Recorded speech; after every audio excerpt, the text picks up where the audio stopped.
La disciplina de Dios. Hebreos capítulo 12, versículo 6 al 11. Dice así la palabra de Dios: porque el Señor al que ama, disciplina, y azota a todo el que recibe por hijo. Si soportáis la disciplina, Dios os trata como a hijos, porque ¿qué hijo es aquel a quien el Padre no disciplina? Pero si se os deja sin disciplina, de la cual todos han sido participantes, entonces sois bastardos y no hijos. Por otra parte, tuvimos a nuestros padres terrenales que nos disciplinaban y los venerábamos.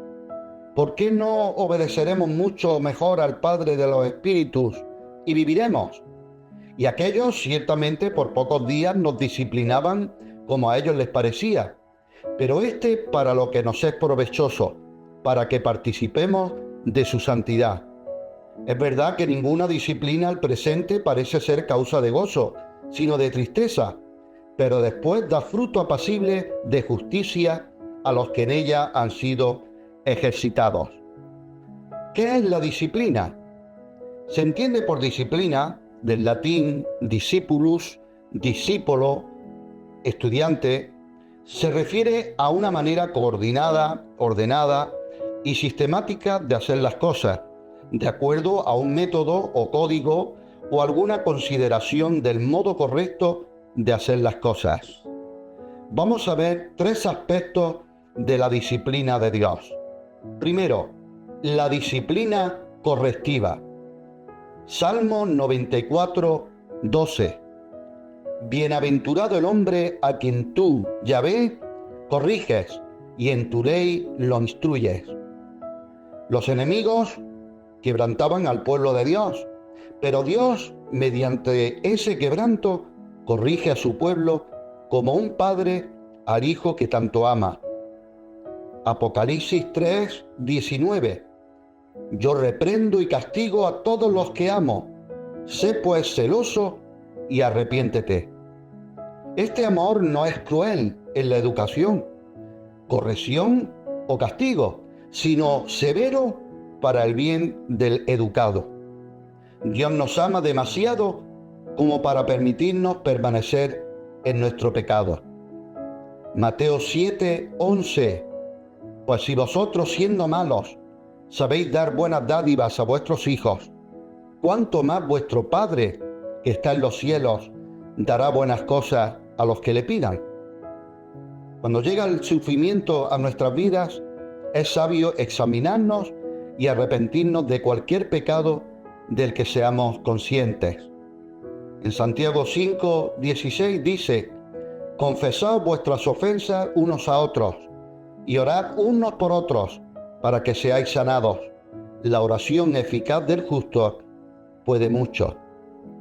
La primera carta a los Corintios capítulo 11 versículo 32 dice: mas siendo juzgados, somos castigados por el Señor, para que no seamos condenados con el mundo. Algunos hijos rebeldes padecían castigos, está hablando en el contexto de la iglesia de Corinto. Algunos hijos rebeldes padecían castigos en sus propios cuerpos por abusar de la cena del Señor, por participar de las cosas santas viviendo en pecado. Sufrían enfermedades, incluso la muerte. El objetivo de esta disciplina del Señor era corregir, educar, para no condenar. Juan capítulo 5, versículo 14, dice: después le halló Jesús en el templo al paralítico de Betesda que el Señor sanó. En Juan capítulo 5, versículo 14 dice: después le halló Jesús en el templo y le dijo: mira, has sido sanado, no peques más para que no te venga alguna cosa peor. Jesús viene a decirle: no continúes en pecado, ponte en una correcta relación con Dios y cambia de vida. Segundo punto es la disciplina formativa. Es muy peligroso y erróneo pensar que toda aflicción es por causa de algún pecado específico. Un gran ejemplo de esto es la vida de Job. Sus amigos creían que porque estaba sufriendo, Job debería tener algún pecado secreto, pero en realidad no fue así. Y vemos cómo Dios apoyó y bendijo la rectitud de Job. José sufrió por los pecados de otros, pero al final Dios lo usó todo para sus mejores propósitos. En Génesis 50, versículo 20 dice: vosotros pensasteis mal contra mí, le está hablando José a sus hermanos. Vosotros pensasteis mal contra mí, mas Dios lo encaminó a bien, para hacer lo que vemos hoy, para mantener en vida a mucho pueblo. La disciplina de Dios también es para entrenarnos, como los atletas se preparan para las disciplinas deportivas en las que participan, por ejemplo, en una olimpiada. Y el Señor también entrena nuestras almas para ser más santos y prepararnos para estar en su presencia. Tercer punto: disciplina para su gloria. La disciplina de Dios no es solo para nuestro bien, sino también para su gloria. Vamos a leer en Juan capítulo 9, versículos del 1 al 3. Al pasar Jesús vio a un hombre ciego de nacimiento y le preguntaron sus discípulos diciendo: Rabí, ¿quién pecó, este o sus padres, para que haya nacido ciego? Respondió Jesús: no es que pecó este ni sus padres, sino para que las obras de Dios se manifiesten en él.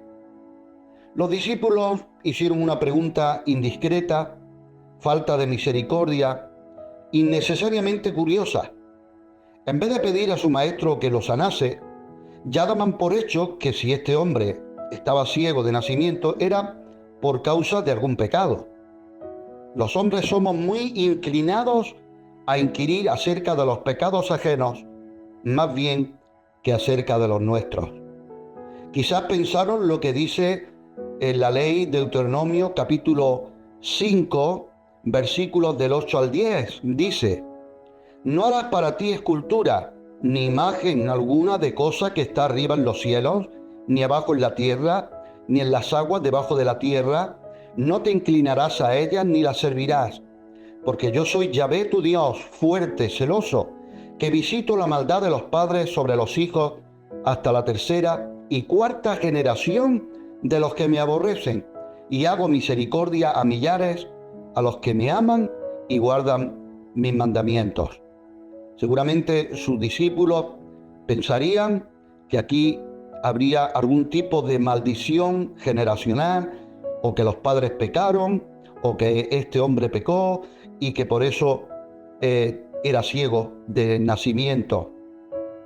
En Ezequiel el profeta, capítulo 18, versículo 1 al 4 y también versículo 20 nos aclara bastante en este asunto. Dice así: vino a mí palabra de Yahvé diciendo: ¿qué pensáis vosotros, los que usáis este refrán sobre la tierra de Israel, que dice: los padres comieron las uvas agrias y los dientes de los hijos tienen la dentera?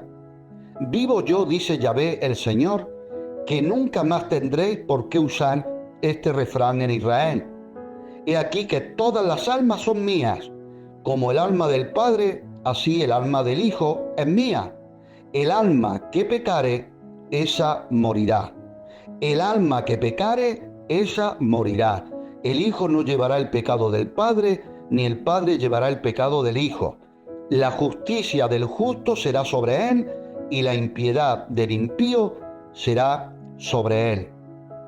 Y aquí tenemos el caso de este hombre ciego de nacimiento, en el que vemos cómo los discípulos preguntan a Jesús buscando una respuesta, cuál era la causa de la ceguera de este hombre. Pero hay situaciones que no entendemos, que no tienen explicación, que podemos vivir tú y yo en nuestras propias vidas, que no necesariamente ocurre por la práctica de algún pecado oculto, sino porque Dios las permite para él mostrar sus maravillas y llevarse toda la gloria. Si Dios ha de ser glorificado en nosotros o por medio de nosotros, cualquier cosa que nos ocurra no es en vano. La palabra de Dios dice que todo ayuda para bien a los que aman a Dios, a los que conforme a su propósito son llamados. Que el Señor te bendiga, que tengáis una buena y bendecida semana. Amén.